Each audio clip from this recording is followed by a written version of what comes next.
Guys, welcome back to my YouTube channel. So आज हम पढ़ने वाले हैं about the B R Ambedkar. हम बेसिकली इकोनॉमिक आइडियाज कवर करने वाले हैं बी आर अम्बेडकर जी के, ठीक है।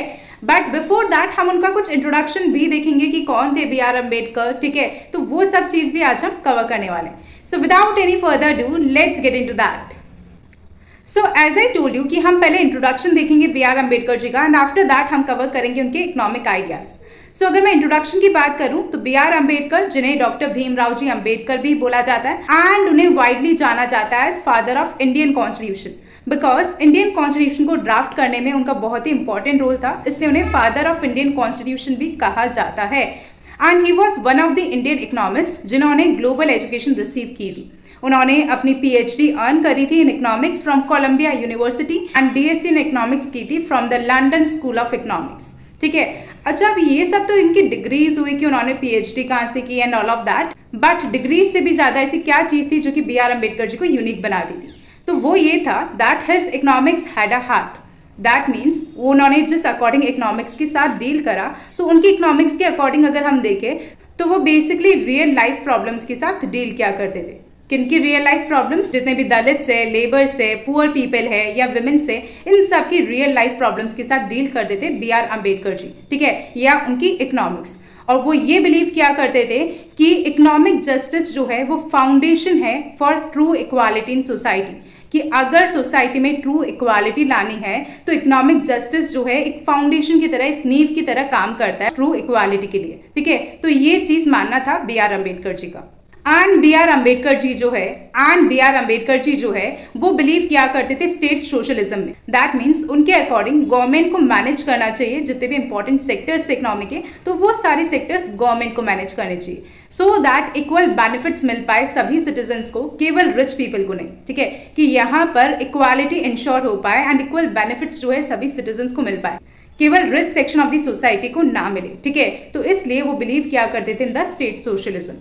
Now what were the economic ideas of B R Ambedkar ji, तो वो सब चीजें अब हम यहाँ पे देखने वाले हैं। तो जैसे सबसे फर्स्ट इकोनॉमिक आइडिया में बात आती है लैंड रिफॉर्म्स की। अम्बेडकर जी जो है वो ये बिलीव किया करते थे कि जो लैंड है वो एक बहुत ही इंपॉर्टेंट रिसोर्स है, एंड अगर ये जो लैंड है वो केवल कुछ लोगों के हाथों में कॉन्सेंट्रेटेड है, मतलब कुछ लोगों के पास ये वो लैंड, ठीक है, तो इससे क्या होगा, इससे पॉवर्टी एंड इनजस्टिस क्रिएट होगा।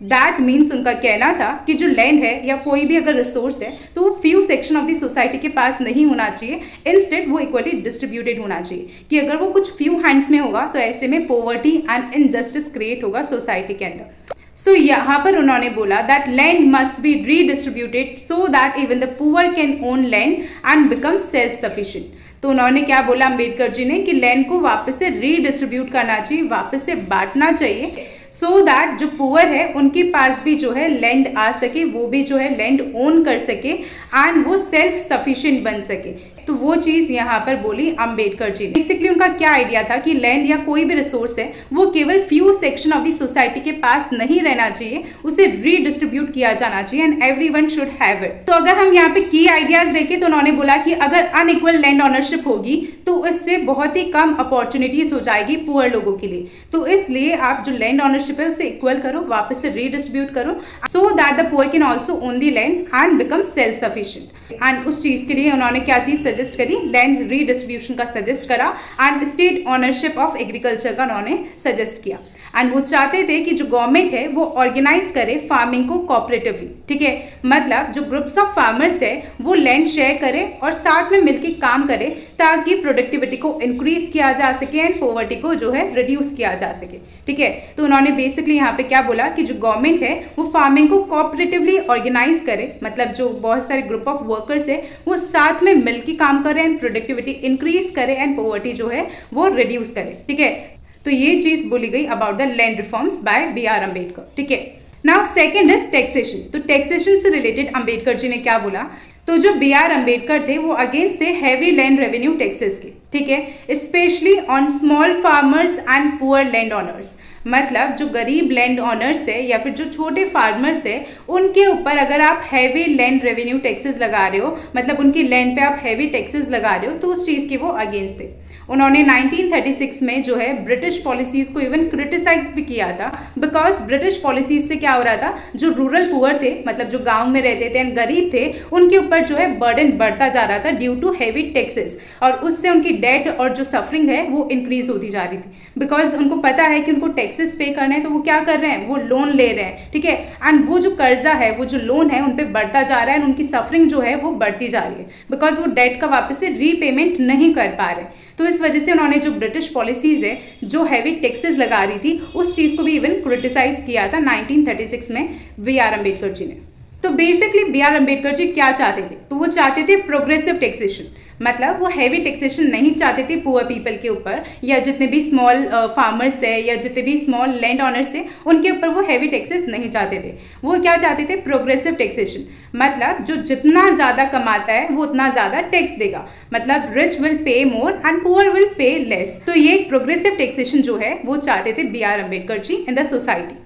एंड वो ये बिलीव क्या करते थे कि जितने भी एसेंशियल आइटम्स है, मतलब जितने भी ज़रूरत के सामान है जो कि बहुत ज़्यादा ज़रूरी है फॉर सर्वाइविंग, उन पे हैवी टैक्स नहीं लगना चाहिए। एग्जाम्पल है तो सॉल्ट हो गया, because it is an essential item, तो यहाँ पे इन जो एसेंशियल आइटम्स है इनके ऊपर हैवी टैक्स नहीं लगना चाहिए। एंड उनका एम क्या था कि एक फेयर और जस्ट टैक्स सिस्टम को क्रिएट करना जो कि फार्मर्स को सपोर्ट करे एंड डेवलपमेंट को प्रमोट करे। सो अब हमारा थर्ड पॉइंट आता है, that is caste system and economic inequality. तो इस पे क्या व्यूज थे बी.आर. अम्बेडकर जी की, तो वो चीज अब हम देखते हैं, ठीक है। तो जो बी.आर. अम्बेडकर थे, उन्होंने कास्ट सिस्टम को कहीं ना कहीं एज अ रोड ब्लॉक देखा था टू इंडियाज इकोनॉमिक डेवलपमेंट। मतलब इंडिया के इकोनॉमिक डेवलपमेंट में वो एक ऑब्स्टिकल की तरह, एक रुकावट की तरह, that is the caste system, कि कास्ट सिस्टम की वजह से कहीं ना कहीं डेवलपमेंट रुक जाता है। वो ये बोलते थे कि कास्ट केवल सोसाइटी को ही डिवाइड नहीं करती है, बट ये टैलेंट को, स्किल्स को और अपॉर्चुनिटीज को भी इवन डिवाइड कर देती है। सो अब यहाँ पर बी.आर. अम्बेडकर जी ने बताया कि कैसे कास्ट जो है इकोनॉमी को हर्ट करती है। तो उन्होंने बोला कास्ट की वजह से क्या होता है, जो लोअर कास्टेज होती है उनको एजुकेशन या जॉब नहीं मिल पाती है, एंड उसी कास्ट सिस्टम की वजह से मिलियंस ऑफ पीपल जो है वो स्किल्ड वर्क नहीं कर पाते हैं, एंड इसी कास्ट सिस्टम की वजह से इकोनॉमिक स्टैग्नेशन आ जाता है। मतलब इकोनॉमी का जो है डेवलपमेंट नहीं हो पाता, बिकॉज टैलेंट वेस्ट हो जाता है ड्यू टू कास्ट, ठीक है, कि यहाँ पर जो है कास्ट की वजह से टैलेंट को वेस्ट कर दिया जाता है, ठीक है, बिकॉज यहाँ पर बोला जाता है कि लोअर कास्ट जो है या ये चीज़ नहीं कर सकती, या ये जॉब नहीं ले सकती, या फिर वो ये सब चीज़ें नहीं कर सकती है। तो बहुत बार जो है टैलेंट वेस्ट हो जाता है due to this caste system. तो इस प्रॉब्लम को सॉल्व करने के लिए उन्होंने क्या सलूशन दिया, तो उन्होंने बोला कि जो कास्ट बेस्ड बैरियर्स है, मतलब जो रुकावट पैदा कर रहे हैं just because of the cast system, तो उन्हें क्या करो, आप अबॉलिश करो, उन्हें खत्म करो, ताकि इक्वल एक्सेस मिल पाए एजुकेशन का, जॉब्स का और इनकम का सभी लोगों को। That means no matter what caste he और शी बिलोंग्स, उनको जो है इक्वल एक्सेस मिल पाए एजुकेशन, जॉब्स एंड इनकम का, ठीक है। तो यहाँ पर उन्होंने बेसिकली कास्ट सिस्टम को या कास्ट सिस्टम के जो बैरियर्स है जिसकी वजह से लोग कहीं ना कहीं अपना टैलेंट या अपनी स्किल्स वेस्ट कर रहे हैं, एंड हमारी इकोनॉमी डेवलप नहीं हो पा रही है, एंड वो कहीं ना कहीं स्टेगनेंट रह रही है, तो उन बैरियर्स को आप क्या करो, अबॉलिश कर दो। तो वो चीज़ बोली बी.आर. अम्बेडकर जी ने। Now the next point is women and the economy. अब इस पे क्या व्यूज थे अम्बेडकर जी के, तो so Ambedkar ji was far ahead of his time when it came to women's rights. मतलब उन्होंने कहीं ना कहीं इस चीज़ को फेवर किया कि वुमेन्स को भी जो है इक्वल राइट्स मिलने चाहिए। वो ये बिलीव किया करते थे कि किसी भी कंट्री की प्रोग्रेस पॉसिबल नहीं है अगर उसकी हाफ ऑफ द पॉपुलेशन जो है उसे इग्नोर किया जा रहा है। तो और यहाँ पे हाफ ऑफ द पॉपुलेशन किसके लिए बोला गया, विमेंस के लिए, ठीक है। तो उन्होंने क्या बोला कि कोई भी कंट्री प्रोग्रेस नहीं कर सकती है कि अगर आप विमेंस को या पॉपुलेशन के आधे पार्ट को कहीं ना कहीं अगर इग्नोर कर रहे हो, तो कोई भी कंट्री जो है कभी भी प्रोग्रेस नहीं कर पाएगी। बी.आर. अम्बेडकर जी ने कहा कि विमेंस को भी जो है इक्वल राइट्स दिए जाने चाहिए जो मेल को दिए जाते हैं, like right to property, right to education, right to employment. अगर ये male section of the society को ये राइट्स मिल रहे हैं, that is right to property, right to education, right to employment, तो यहाँ पर सेम और इक्वल राइट्स जो है वो फीमेल्स को भी या विमेंस को भी मिलने चाहिए। तो वो चीज़ यहाँ पर बोली गई बाय द बी.आर. अम्बेडकर। उन्होंने जो है वुमेन्स का पार्टिसिपेशन पॉलिटिक्स में और डिसीजन मेकिंग में उस चीज को भी जो है सपोर्ट किया। वो बेसिकली ये मानते थे कि वुमेन्स को भी बेसिकली क्या करना चाहिए, पॉलिटिक्स में पार्टिसिपेट करना चाहिए एंड डिसीजन मेकिंग में भी जो है पार्टिसिपेट करना चाहिए। और वो ये बिलीव करते थे कि एम्पावरिंग वुमेन मतलब क्या है, एम्पावरिंग द एंटायर इकोनॉमी, कि अगर आप वुमेन्स को एम्पावर करोगे, उनको पावर दोगे, तो ऐसे में आप क्या कर रहे हो, बेसिकली आप इकोनॉमी को एम्पावर कर रहे हो, आप इकोनॉमी को स्ट्रांग बना रहे हो, पावरफुल बना रहे हो। तो ये चीज बोली किसने, B.R. अम्बेडकर जी ने। तो अगर हम यहाँ पे एग्जाम्पल देखें तो उन्होंने एक बहुत ही बड़ा और बहुत ही इंपॉर्टेंट रोल प्ले करा था in the Hindu code bill, जिसमें क्या था कि वुमेन्स को ये राइट मिला to inherit property and seek divorce.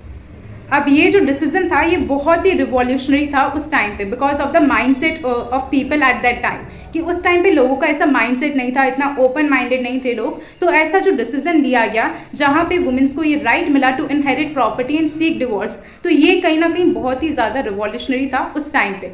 Now the next point is human capital. तो अम्बेडकर जी ने ह्यूमन कैपिटल के बारे में क्या बोला, तो उन्होंने बोला कि एक नेशन जो है वो ब्रिक्स या स्टोन से मिलकर नहीं बनता। दैट मीन्स एक नेशन जो है वो ईंट या पत्थर से मिलकर नहीं बना, वो बेसिकली लोगों से मिलकर बना हुआ है। दैट मीन्स वो क्या कहना चाहते थे कि ह्यूमन कैपिटल मतलब क्या है, the skills, the education and the abilities of people, कि लोग जो है वो एक सबसे बड़ी कैपिटल है। वैसे कैपिटल मतलब होता है ना मनी, ठीक है, तो यहाँ पर लोग जो है वो सबसे बड़ी कैपिटल है।